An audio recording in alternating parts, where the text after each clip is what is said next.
Kita masuk ke bab tahun baru ni, tuan-tuan dan puan-puan. Apa bab kita? Sabar, konsep sabar, ya. Tahu sebut sabar.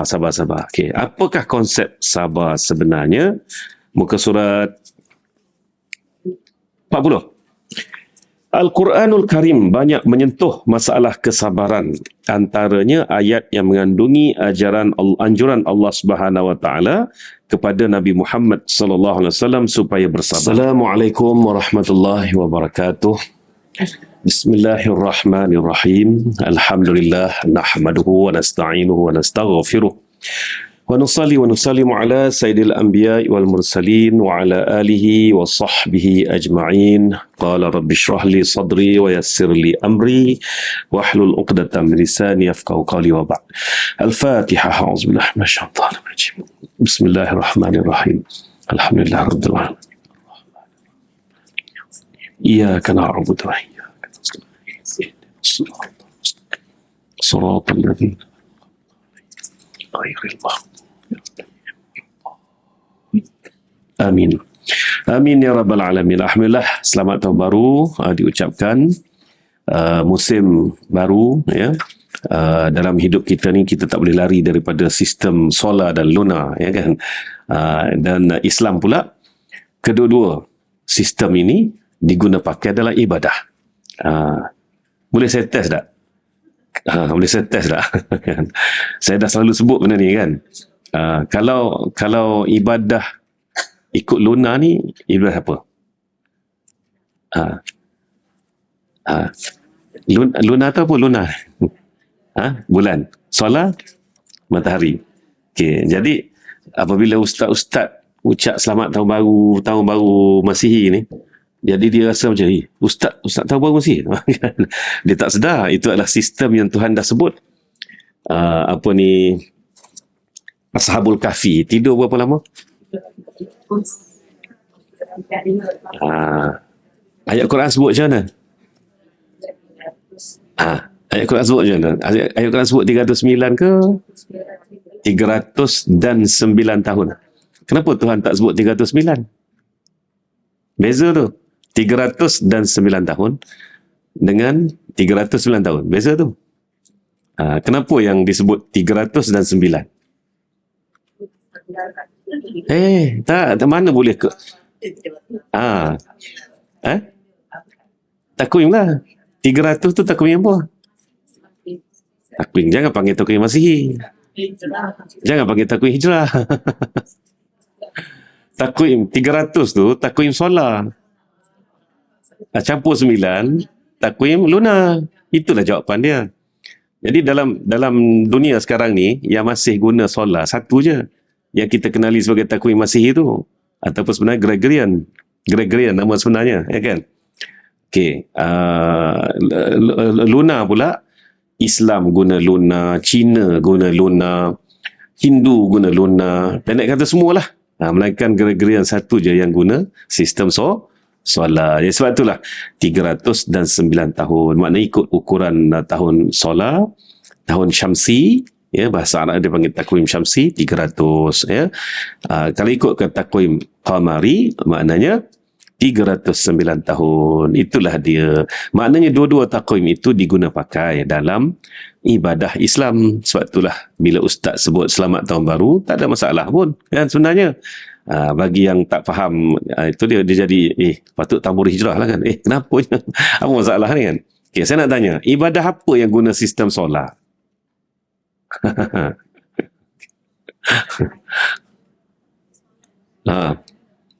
Ibadah apa yang guna sistem solar? Lagi? Kenapa tak? Wakulu washrabu hatta yatabayyana lakum al-khaytul abyadi minal khaytul aswadi minal fajri. Fajar tu diikut lunar ke solar? Solar kan. Jadi kita ni sebenarnya beribadah mengikut takwim solar dan juga lunar. Lunar sistem apa? Itu ibadah apa? Ramadan, puasa, apa ni, raya dan sebagainya, itu haji, ya kan? Itu semua tu solat tu. Gitu. Jadi itulah nak ceritanya kehebatan Islam ni tadi. Kedua-dua takwim itu ada sistem ibadahnya, dan kedua-dua sistem ini menjadikan ibadah Islam ini hebat, mengharungi apa musim sekalipun kita tetap beribadah. Ya, ibadah puasa yang terdekat ini, kalau silap hari bulan, banjir masih lagi ada bulan 4 ni kan. Jadi tahun depan bulan 3 kita puasa pun bulan 3 confirm masih lagi dalam musim banjir lagi. Jadi puasa ke tidak? Puasa, walaupun pada masa itu tenggelam air 2-3 kali. Kan contohnya dah. Puasa tetap puasa. Itulah hebatnya sistem Islam. Saya selalu peringatkan perkara ni kan. Musim haji, dari musim panas kita akan berpuasa, akan haji juga dalam musim sejuk. Saya pernah menunaikan haji, bertugas haji dalam bulan 11 kan, ibadah haji bulan 11. Sejuk, hujan lagi, apa lagi, menggigil. Orang perempuan okeylah juga, dia boleh pakai banyak mana baju pun. Yang orang lelaki ni 2 helai je lah. Itu sajalah kan. Jadi inilah ibadah Islam, ya, yang ada dalam kedua-dua sistem ini tadi kan, sistem takwim ni. Itulah dia, sekadar buka minda dan memperingat-ingatkan juga apa yang saya selalu dah sebut dalam hal ini, ya. Sebab saya ilmu astronomi dan falak ni melekat dalam minda saya. Saya belajar sekali je dulu masa dekat Kuza 25 tahun dulu kan. Tapi 25 apa, dah 30 tahun dulu. Ya, tapi alhamdulillah ilmu ni saya minat dan melekat dalam minda saya, ya. Jadi kena belajar ilmu astronomi ni kerana ia melibatkan soal ibadah dan sebagainya. Okey. Baik. Kita masuk ke bab tahun baru ni, tuan-tuan dan puan-puan. Apa bab kita? Sabar. Konsep sabar, ya. Tahu sebut sabar. Okey, apakah konsep sabar sebenarnya? Muka surat 40. Al-Quranul Karim banyak menyentuh masalah kesabaran. Antaranya ayat yang mengandungi anjuran Allah Subhanahu Wa Taala kepada Nabi Muhammad sallallahu alaihi wasallam supaya bersabar. Jadi untuk kita faham konsep ibadah kita, perlulah rujuk Al-Quran. Macam tadi saya test berkenaan dengan sistem takwim kan. Sistem takwim, tanpa kita sedari, rupa-rupanya dalam suratul Kahfi, cerita pasal Ashabul Kahfi itu pun Allah Ta'ala dah memberikan kepada kita berkenaan dengan sistem takwim, ya, iaitu 309 tahun, ya. Baik, Nabi Muhammad sallallahu alaihi wasallam disebut dalam setengah hadis sebagai wafat pada usia 60 tahun.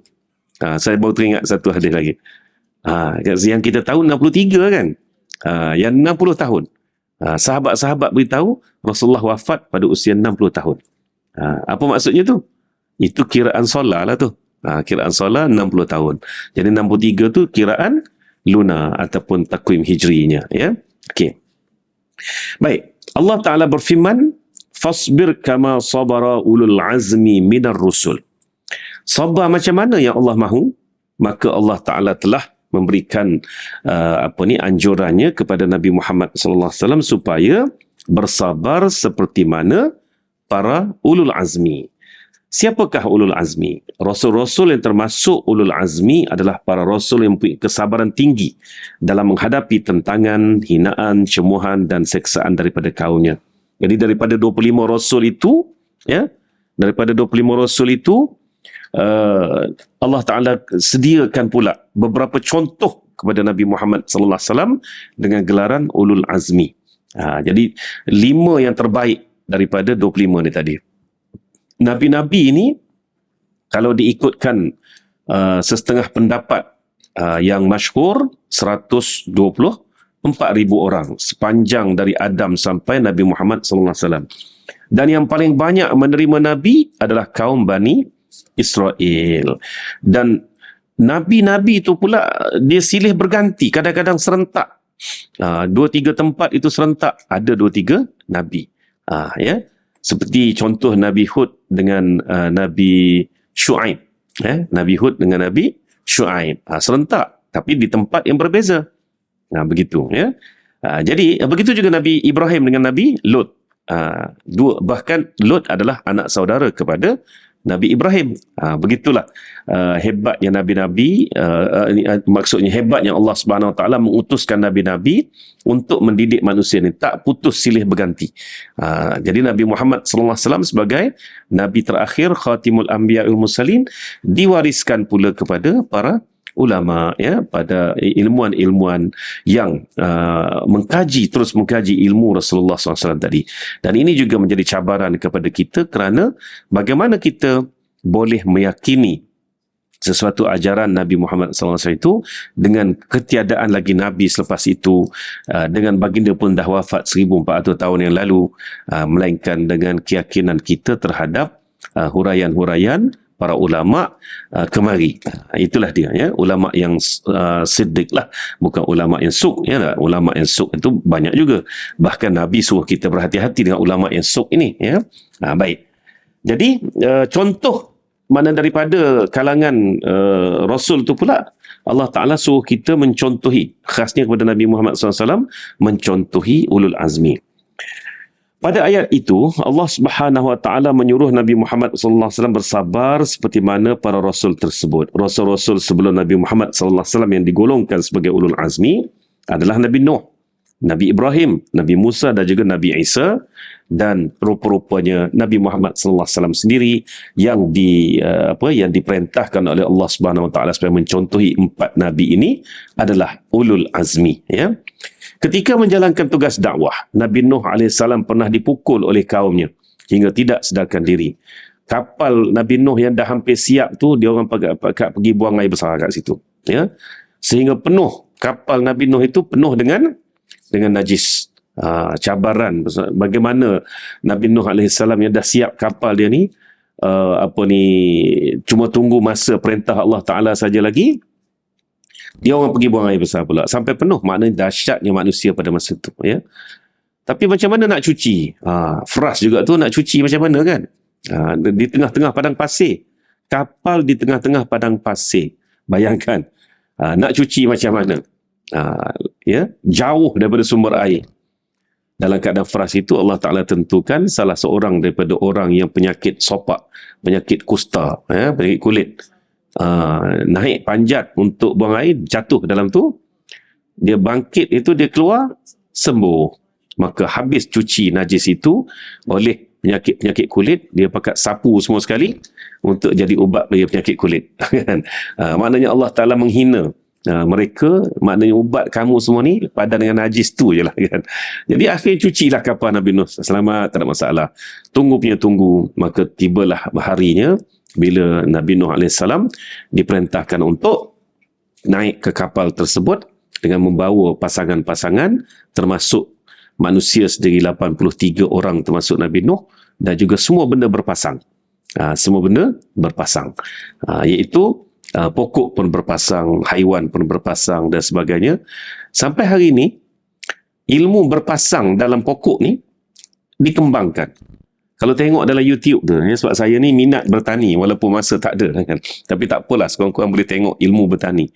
Dia orang kacuk macam-macam benda, ya.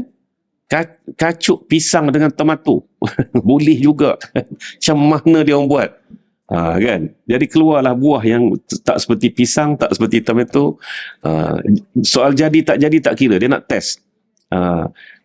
Itu je. Terbaru baru ni saya tengok dia kacuk tak ingat dah, pisang dengan kentang tu. Jadi akar pisang jadi pisang kat atas, kat bawah akar kentang. Ilmu kacuk ni tadi, ya. Sebab Tuhan dah bagi dah, setiap pokok pun kena buat naik dua. Kan? Itu daripada kisah Nabi Nuh AS. Baik. Kemudian Nabi Ibrahim sampai dibakar, kan? Nabi Ibrahim tu sampai dibakar. Nabi Musa AS, bayangkan Nabi Musa AS ni ketika dia dilahirkan, baby, bayangkan ibu dia orang Arab ni, bukan orang Arab lah, orang dulu, kan, orang dulu, jangan panggil orang Arab, kan. So Arab belum lagi pada masa tu, ya. Dah Nabi Musa dah ada, Arab dengan itu dah ada, bangsa Arab dah ada. Okey. Orang dulu dia buat tanur. Apa itu tanur? Dalam kisah Nabi Nuh AS tu, wa farat tanur. Tanur tu telah melimpah. Mana air pada masa Nabi Nuh AS tu bukan hujan saja, memancut keluar dari bumi juga, dari tanah.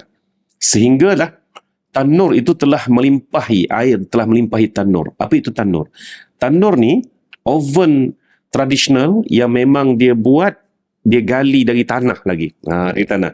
Jadi sebab itulah sekarang ni kan orang duk bersuhu masak dalam tanah. Bakar kambing seekor tu dalam tanah. Sebenarnya macam oven ni ada. Sebenarnya tanah ni dia panas.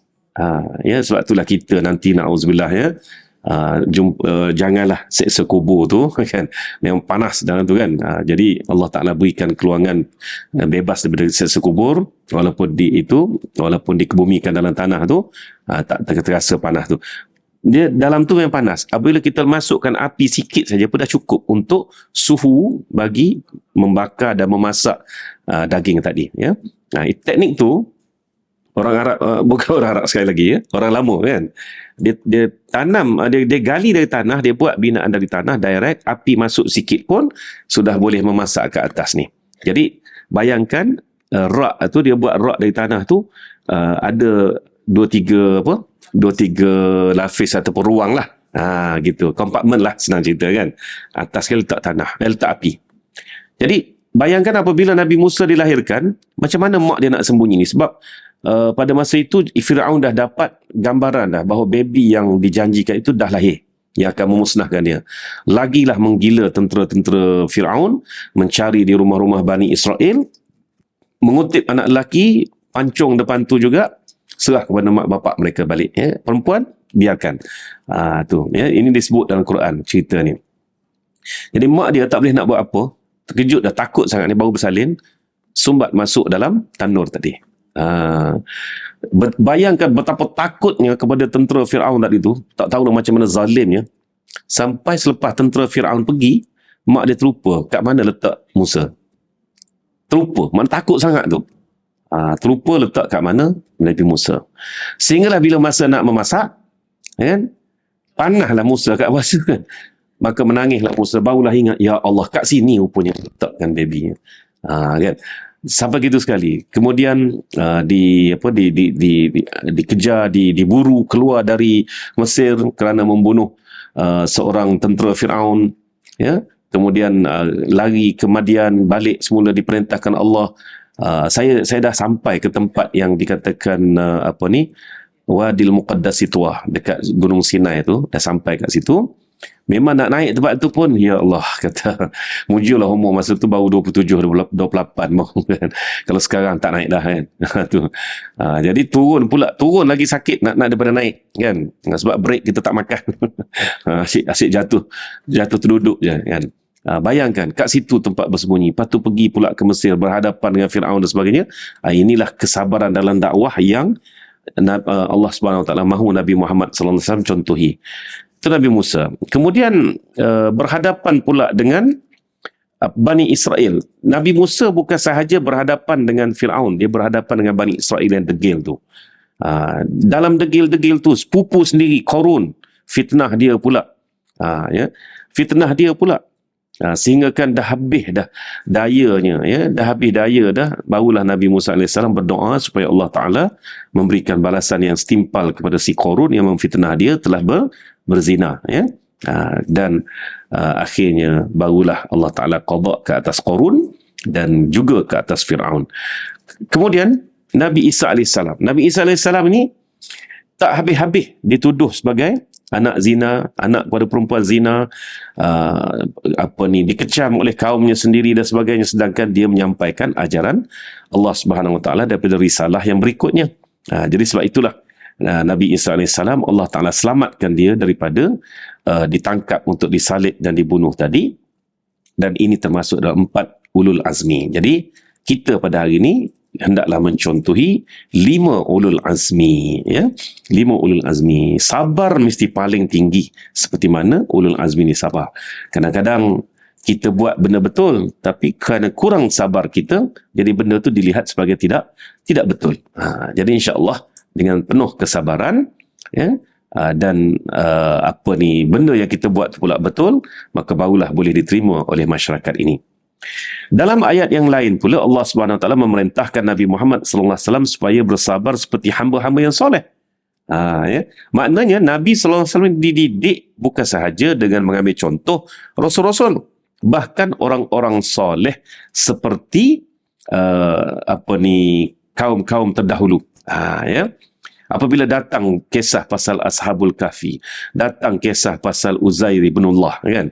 Uzair ibn Allah tu gelaran, tapi dalam hati kita kita tidak pun janganlah pula dalam hati kita pun kita rasa macam Uzair tu anak Allah.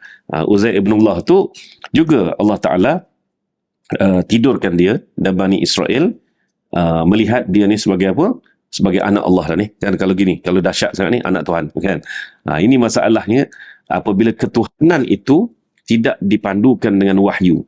Ketuhanan itu difaham secara kita kata apa? Secara akal manusiawi semata-mata. Ini masalah, ini bahaya. Sebab itulah antara sebab nama Tuhan itu dipelbagaikan sehingga tak tahu nama Tuhan yang sebenar. Dalam Islam kita diberitahu nama Tuhan Allah, tapi ada 99 nama lagi, Ar-Rahman, Ar-Rahim dan sebagainya. Tapi ada agama yang sampai ke tahap tahu Lata, Uzza, kan? Dia tahu Lata, Uzza, apa lagi, Habal, Hubal, macam-macam lah, kan? Kita pun tak larat, Asmaul Husna pun tak ingat, nak ingat nama tu pula dah, kan? Okey, jadi jadi kalau tanya apa sebenarnya nama Tuhan kamu, Lata, tahu, tapi Lata ni sebenarnya nama wakil, bukannya nama Tuhan. Sebab Tuhan bukannya berhala itu. Sebab Lata dia ada patung dia, Uzza patung dia, kan? Jadi dia kata tak boleh tahu. Dia kata kalau tahu nama Tuhan itu, lemahlah Tuhan. Sedangkan kita, nama Allah itu, nama Tuhan itu Allah, dan kita hendaklah fad'u biha, hendaklah kita menyeru nama Tuhan tadi, kan? Dan tidak ada patung namanya Ar-Rahman, patung namanya Ar-Rahim, tak ada. Itu bezanya, kan? Ya. Dia gini, saya tak nak, itulah sebab online ni, kan. Saya tak nak sebut mana-mana agama lah, kan. Tapi nak ceritanya interpretasi dia tadi tu, dia tak boleh sampai kepada Allah tu.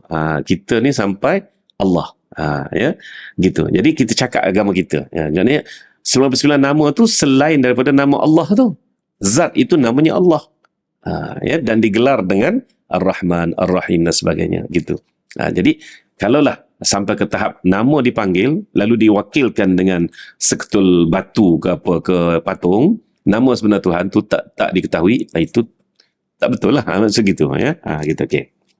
Dalam ayat lain Allah Subhanahu Wa Taala memerintah supaya hamba-hamba yang soleh, antara hamba yang soleh yang Allah Ta'ala perintahkan juga seorang Nabi rupanya, iaitu fasbir li hukmi rabbika wala takun ka sahibil huti idh nada wa huwa maqzum. Maka bersabarlah menerima hukum Tuhanmu dan janganlah engkau bersikap seperti orang yang telah ditelan oleh ikan hut, ikan paus, ikan besar ni tadi. Sabarlah seperti dia, ya. Dan jangan bersikap seperti orang itu. Siapa sahibul hud? Sahibul hud adalah Nabi Yunus AS. Nabi Yunus AS ini, dia sampai satu tahap itu diuji dengan begitu hebat dengan kedegilan kaum dia, sampai dia tinggalkan kaum dia, mengembara, merajuk. Maka Allah Ta'ala tak benar Nabi Muhammad AS ini merajuk. Seperti mana sahibul hud yang Allah masukkan dia di dalam ikan hud itu ataupun ikan paus itu, maka dia pun hilang dia pun sedarlah akan kesilapan dia, terlalu dia merayu dalam keadaan sesak terkurung dalam perut ikan dan dikembalikan kepada kaum dia. Jadi sebab itu merajuk tak boleh. Selain daripada itu, hamba-hamba yang soleh yang disebut dalam Quran siapa? Zulkarnain, ya. Zulkarnain ini jika kaya, teramat kaya, kuasa, teramat berkuasa, maka contoh terbaik adalah Zulkarnain. Zulkarnain itu sampai ke tahap menguasai timur dan barat. Maknanya besarnya kekuasaan, tapi tidak pun mengaku jadi Tuhan. Fir'aun hanya berkuasa dekat Mesir je. Tak luar mana pun Mesir tu. Ya? Apa dah mengaku jadi Tuhan. Namrus pun sama. Hanya menguasai sekitar Iraq, Dajlah dan Furat saja. Pun dah mengaku jadi Tuhan. Ya? Baik. Dalam ayat yang lain, Allah Subhanahu Wa Taala memberikan petunjuk kepada Nabi Muhammad sallallahu alaihi wasallam supaya bersabar, iaitu wasbir ala ma yaquluna wahjurhum hajran jamila. Dan bersabarlah terhadap apa yang dikatakan oleh mereka yang menentangmu itu, dan jauhkanlah dirimu daripada mereka dengan cara yang baik. Ya. Jadi dah tak larat dah nak dengar dah hentaman-hentaman, kecaman-kecaman daripada mereka, maka mengundurlah kita dengan cara yang baik. Bukan mengundur dengan cara yang membenci. Sebab kalau kita benci, dia rasa kita berkesan. Kan? Masa di sekolah dulu lah, bukan tak ada pembuli ni di sekolah ni dulu kan. Ada kan. Kalau makin kita ejek, makin kita mengamuk, makin kita meraung, lagi dia buat. Ada seorang pelajar ni, ada seorang kawan saya ni. Ada seorang kawan saya ni perempuan. Biasalah masa sekolah rendah dulu tu.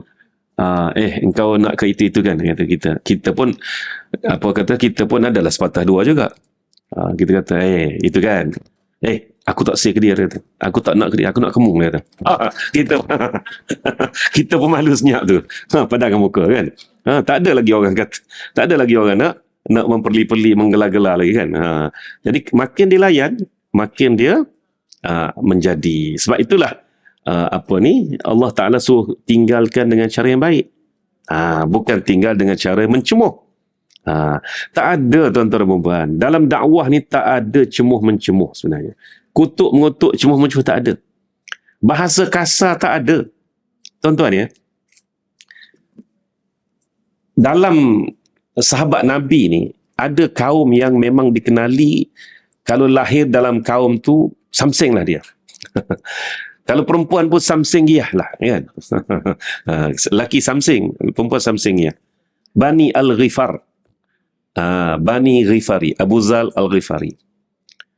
Siapa saja lahir daripada kaum tu, maka akan dikenali sebagai samsing. Menakutkan. Tapi bila dia masuk Islam, dia minta izin dengan Rasulullah SAW supaya dia dapat mengislamkan semua kaum dia. Nabi doa. Islam satu Bani Ghifar.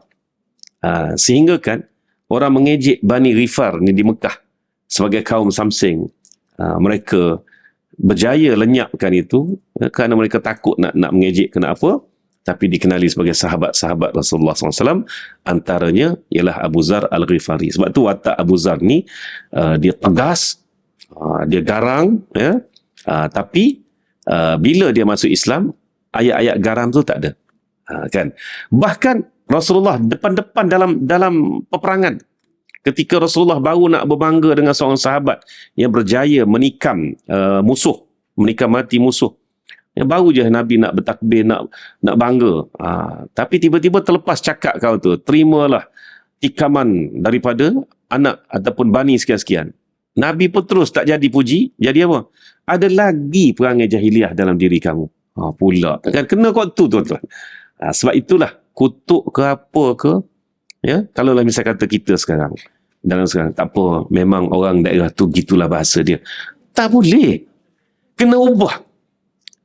Kalau kita betul-betul nak Islam menyerap dalam hati kita, kena ubah bahasa-bahasa kasar tu. Kan? Tu dia. Macam contohlah, saya tak kata ke orang lain, orang kata ke orang negeri saya sendirilah, kan? Termasuk saya. Kalau natal tu biasa je. Orang daerah dia ada.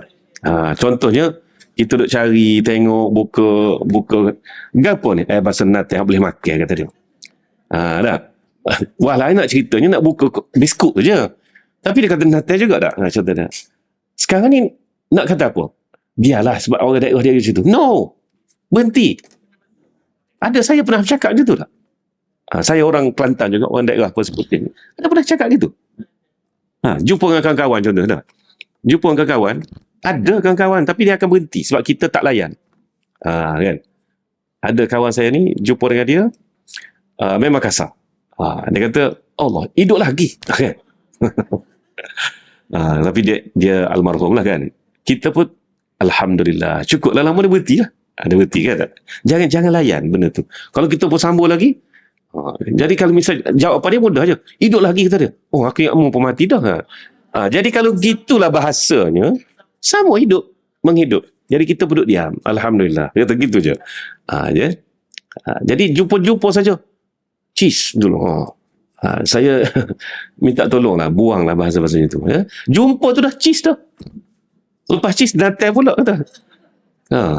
Kalau cheese and Nutella tu okey lah. Sedap je baru. Jadi kita jangan layan. Kita alhamdulillah, selamat. Ya tak? Jadi lama-lama dia akan lenyap. Jadi kalau disambung, dia akan jadi. Natemu kan tak? Contohnya. Bukan tak kena-kena. Dia benda dah biasa. Benda tu dah biasa, tapi kita tidak akan mengulang. Dia akan lenyap. Kan? Dia akan lenyap. Saya pernah satu kali tu berjumpa dengan dua classmate dulu. Seorang Siam, seorang lagi Melayu. Sekampung ni. Hak ni bukan main lah dengan cheese dengan nata je. Hak Siam ni baik-baik. Demo apa khabar? Lama tak jumpa demo. Dia ada telak sikit. Kan? Jadi saya pun balik ke Siam ni dulu pada hak Melayu ni. Lama Melayu ni terasa. Dia pun berhenti. Tak ada duk main cheese-cheese lagi dah. Kan? Gitu. Jadi sebab itu, jangan sambung bahasa tu. Betapa akrab. Kalau betapa akrab, cara lain. Kenapa kita dalam budaya Arab lah kan, berpeluk. Berpeluk tu tanda erat. Nak peluk. Kalau kita sebut cheese nata, tak ada peluk kata, tak ada dah. Tak ada dah kan. Bermakna action tangan tu dah action sekali, salam dah tu. Peluk lagi. Makna Arab. Cukup lah. Ya. Begitu. Sama juga dulu. Isap okok. Dia kata isap okok ni biasa orang lelaki. Saya tak isap pun. Jadi jangan budayakan apa sahaja benda yang tak baik. Itu dakwah. Okey? InsyaAllah. Kalau patut tegur lah. Kalau patut tegur. Jadi sebab itulah bila anak-anak ke balik sekolah ke apa ke contohnya, terkeluar perkataan-perkataan, terus pegang bagi amaran. Tak suka dengar sama ada di luar atau di dalam rumah. Tak boleh. Ya? Jangan biarkan benda-benda itulah. Okey, baik. Jadi, maksudnya Nabi Muhammad SAW diperintahkan supaya bersabar menghadapi seksaan dan cemoohan kaum kafir dan tidak membalasnya semula. Lagi, sabar, konsep yang keempat. Allah Ta'ala berfirman, Inna nahnu nazzalna alaikal Qur'ana tanzila fasbir li hukmi rabbika wa la tuti' minhum athiman aw kafura. Sesungguhnya kami telah menurunkan Al-Quran kepadamu dengan beransur-ansur. Maka hendaklah engkau bersabar menerima hukum Tuhanmu dan janganlah engkau menurut orang yang berdosa di antara mereka atau orang yang ingkar. Ya, Surah Al-Insan ayat 23 dan 24. Maksudnya adalah Nabi Muhammad SAW diperintahkan supaya tetap bersabar menunggu aturan-aturan Allah Subhanahu Wa Taala yang akan turun secara beransur-ansur kerana turunnya ayat adalah berdasarkan pengetahuan dan kebijaksanaan Allah semata-mata. Jadi banyak ketikanya Nabi sallallahu alaihi wasallam menghadapi tekanan daripada orang-orang Quraisy ini tadi, dan Allah Taala tidak memberikan kata putus terhadap tekanan-tekanan itu tadi, ya, iaitu dengan menurunkan ayat-ayat Al-Quranul Karim lah. Contoh, saya ambil contoh berkenaan dengan khamar, ya. Berkenaan khamar ataupun arak, Sayyidina Umar Ibn Khattab sendiri yang bertanya kepada Nabi Muhammad SAW, status arak ni sepatutnya haram tapi masih belum diharamkan, kan? Jadi turun ayat menjawab pertanyaan Umar, yas'alunaka 'anil khamri wal maisiri qul fihima ithmun kabirun wa manafi'u linnas wa ismuhuma akbar min naf'ihima wa yas'alunaka madza yunfikun ila akhir ayat, kan? Jadi bayangkan Sayyidina Umar tanya tentang status arak, haram ke tidak. Nampak macam patut diharamkan ya Rasulullah. Sepatutnya pada masa itu Rasulullah kata, aku haramkan. Tapi Rasulullah SAW mengajar kita bahawa haram ke halal ada dalilnya. Maka dalil turun, belum lagi mengharamkan. Sekadar Allah Ta'ala beritahu, yas'alunaka. Mereka akan sentiasa bertanya kamu, wahai Muhammad, berkenaan dengan khamar. Maka katakanlah bahawa dalam keduanya ada manfaat dan ada mudarat. Dan mudaratnya lebih besar daripada manfaatnya. Turun ayat ni dulu. Sabar je kan. Sabar saja. Macam mana? Okey. Dah tu berlaku pula imam mabuk. Imam jadi imam tapi mabuk. Kan? Macam mana nak buat tu? Maka Sayyidina Umar kata, berat dah Rasulullah kalau tak haramkan arak, habis tutup imam lagu ni kan. Maka turun ayat wala taqrabus salata wa antum sukara. Jangan kamu menghampiri mendekati salat dalam keadaan kamu mabuk. Jadi pada Sayyidina Umar, dah kalau begitu, makna tak boleh semayang dalam keadaan mabuk, tu maksudnya. Selagi mabuk jangan semayang. Jadi apa guna sebagai Muslim kalau lah tak boleh semayang? Sayyidina Umar tafsirkan begitu kan. Ya dah ni ya Rasulullah. Rasulullah tak haramkan lagi. Sebab ayat tu tak cukup lagi kriteria dia. Dan jarak antara ayat pertama tadi dengan ayat ketiga ni 2 bulan. Proses tu. Umar duk tanya bertalu-talu. Masyarakat duk tanya bertalu-talu. Dan pada masa tu baru tamat Perang Badar. 2 tahun hijrah. Barulah turun. Ya ayyuhallazina amanu innamal khamru wal maisiru wal ansabu wal azlamu rijsum min amali syaitan. Barulah Nabi haramkan total arak ni tadi bersama-sama dengan judi, tilik nasib dan sembah berhala tadi. Ya. Peristiwanya apa? Peristiwanya dah melampau sangat dah. Sampai ke tahap dalam keadaan mabuk-mabuk tu Sayyidina Hamzah sendiri telah pergi sembelih unta ni dengan cucuk je kan, cucuk dari bawah je. Mati unta 2 ekor jadi bangkai tak pasal-pasal kerana dalam keadaan kemabukan. Tak cukup dengan tu, menyumpah Nabi pula ya. Dan Sayyidina Hamzah cukup menyesal dengan kejadian tadi kerana telah menghina, menyumpah orang yang paling dia sayang, itu Rasulullah SAW. Turun ayat ini ya. Jadi bayangkan Nabi SAW disuruh, diperintahkan bersabar. Ketentuan Allah itu ada masa yang Allah sendiri tahu, yang tak ada orang boleh lawan masa tadi tu ya. Jadi sebab itulah kadang-kadang selalu kita dengar ya, sebab kita ayat Quran dah turun semua, tapi kita tak tahu semua pula kan. Kadang-kadang ada kita dengar kata apa ni, biarlah masa menentukan ya tak? Itu bukan maksudnya masa menentukan tu masa berkuasa seperti mana berkuasanya Tuhan Allah, bukan. Maksudnya kadang-kadang bila masa tu dah berlalu kan, manusia tu sedar sendiri ya, tapi kita kena usahalah untuk berdakwah dan berkempen supaya perkara tadi berada dalam kesedaran kaum muslimin. Dia kena macam tu pula. Dia tak bolehlah kita biar masa menentukan, nanti sabar dia ambil masa lah dia kata, tapi tak ada apa-apa usaha. Tak boleh gitu, tak ci kan. Jadi sebabnya dakwah dan usaha tadilah yang akan menentukan. Baik, jadi dalam hal ini Nabi SAW langsung tidak dibenarkan bertindak lebih dahulu menghukum sebelum diturunkan ayat-ayat yang Allah Maha tahu bilakah tindakan itu patut diberitahu. Maknanya sekarang ni kita kena bersabar dengan hukum hakam lah. Hukum hakam dah turun. Jadi kalau hukum dah begitu, kena sabarlah, tak boleh nak kata apa lah. Kan? Tak boleh nak ubah hukum pula. Tak boleh nak merencana sesuatu yang di luar daripada ketentuan syariat Allah Subhanahu Wa Taala. Okey, baik. Juga dikata apa? Jangan berkeluh kesah menuruti ajakan-ajakan momokkan kaum kafir selain daripada penentuan hukum tadi. Contoh, Ka'ab bin Ubay. Ka'ab bin Ubay dia dihukum pulau oleh Rasulullah SAW kerana tak pergi perang Tabuk. Cabaran paling kuat mengikut Ka'ab, dia kata apa? Dalam keadaan dia kritikal lah tu, isteri pun tinggalkan dia atas perintah Rasulullah SAW dalam tempoh 50 hari tu. Dia kata dah lebih sebulan dia dipulaukan, keseorangan di rumah, nak pergi, dia memang orang kata apa, boleh jadi mati kutu, mati kering lah sebenarnya. Ka'ab bin Ubay ni. Sebab apa? Isteri tinggal. Dia nak pergi membeli belah, orang tak layan, dah nak makan apa? Sampai tahap tu. Dan penyesalan pula, 83 orang yang tak pergi perang Tabuk. 80 bagi alasan Nabi seakan terima alasan mereka. Tapi yang 3 orang ni yang tak beri alasan, yang mengaku salah, Nabi tak terima.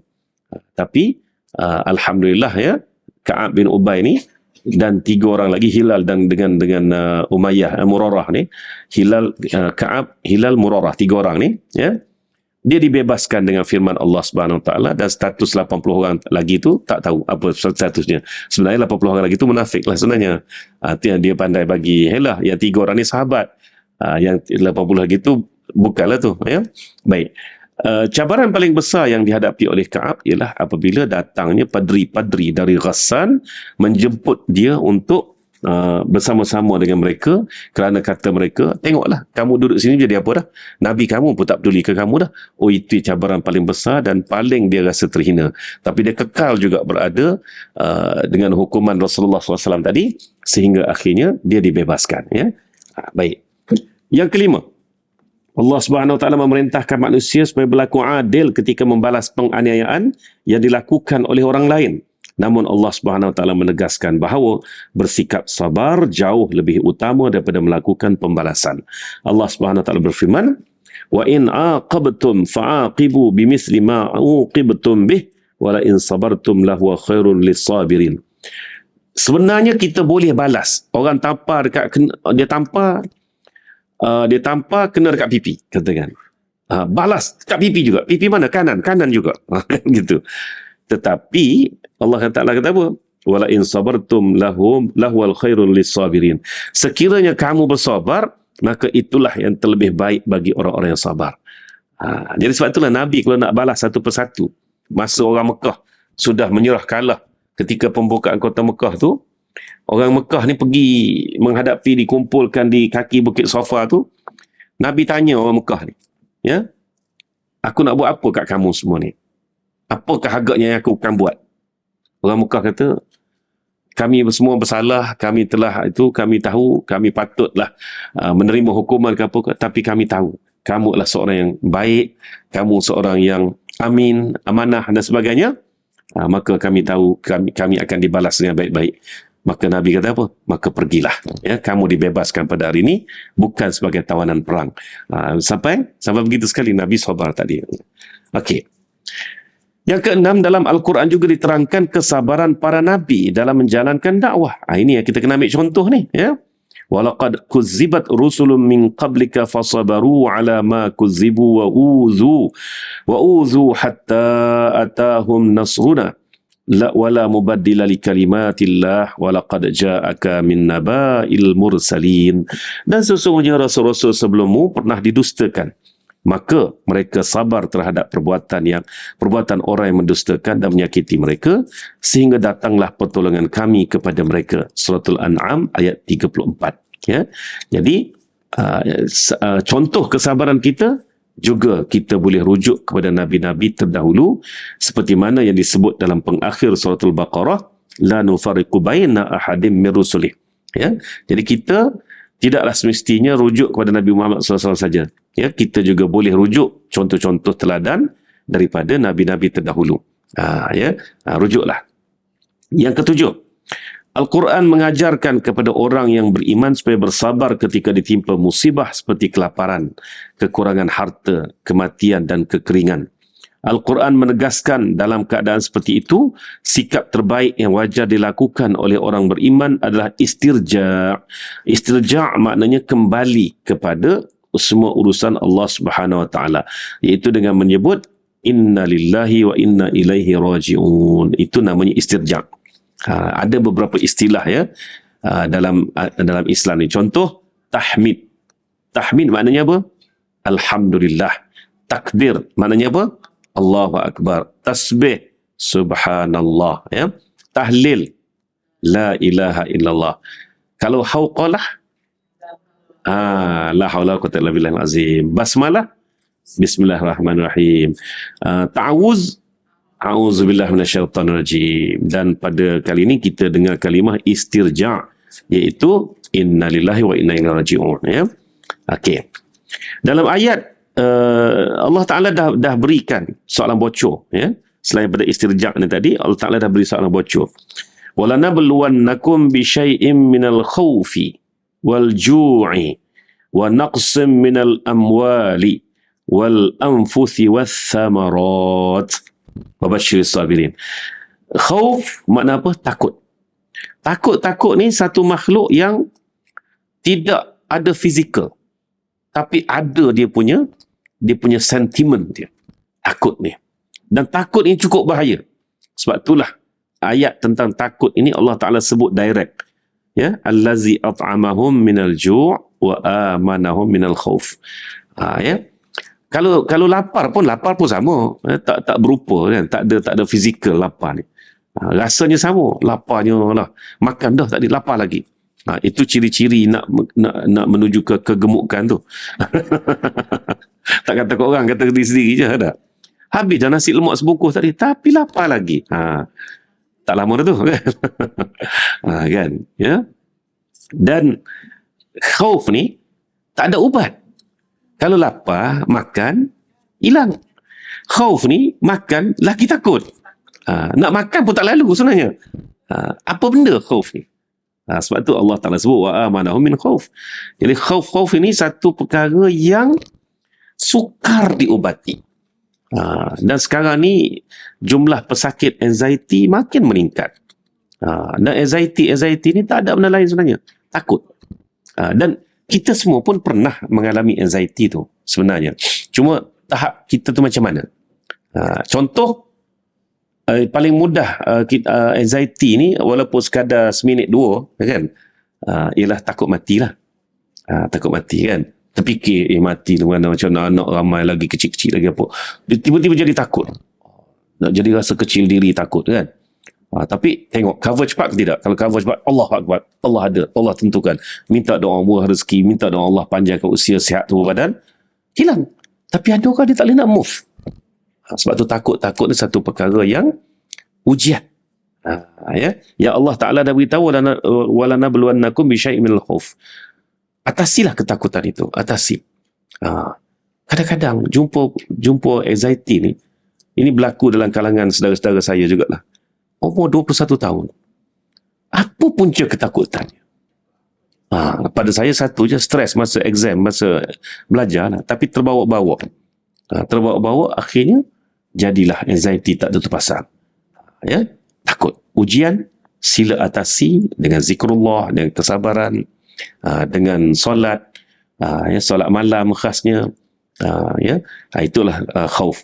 Kemudian kelaparan. Kelaparan dimaksudkan di sini ialah dari sudut ekonomi lah. Ujian dari sudut ekonomi. Kemudian naqsim minal amwal, kurang pendapatan, kurang duit, kurang harta. Ini pun satu hal, ya. Dan lagi ujian Allah Taala wal anfus, kematian. Ya. Mana hilang kematian. Semua orang akan mati. Dan orang di sisi kita akan mati juga. Tapi bagaimana kita boleh move on apabila ada kematian di sisi kita, ya. Dan juga wassamarat, iaitu kurangnya buah-buahan, musim tak menjadi dan sebagainya. Tapi ada kalanya ujian dengan buah yang terlalu menjadi sehingga tak ada nilai, kan, sehingga tak ada nilai, ada juga. Ini semua ni 5 bentuk ujian yang Allah Ta'ala tentukan akan terkena kepada hamba-hambanya. Maka bersiap sedialah kita menghadapi kelima-lima tadi dengan fikiran yang tenang, dan dapat memenuhi dengan redha Allah Subhanahu Wa Taala tadi itu, ya. Buat padi tak menjadi, contohnya tanam padi tak menjadi, getah menjadi bukan tak menjadi, harga pula turun, contohnya kelapa sawit bukan tak menjadi, harga turun. Ini semua termasuk di dalam 5 perkara yang Allah Ta'ala akan uji. Jadi sabarlah dengan ujian-ujian ini, ya. Contoh.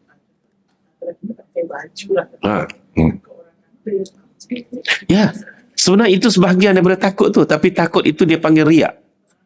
Riak ni kita buat sesuatu kerana orang lain. Itu riak. Riak ni bukan bangga ujub. Kan? Riak ni kita selalu ingat riak ni ialah riaknya dia tu, bukan. Itu ujub, bangga. Riak ni maknanya tengok tu, nak pakai baju gini nanti orang kata, kan, nak turun dengan pakai kain plekat, kain plekat baju Melayu ke contohnya, nak masuk kedai makan, nanti orang kata pakai kain plekat, ya tak? Tengok ada orang pakai seluar pendek, kan, kat situ. Mana lebih memalukan, dia ke aku? Contohnya, aku ni walaupun pakai kain plekat, pakai t-shirt contohnya, tutup aurat penuh. Jadi kenapa kita nak riak?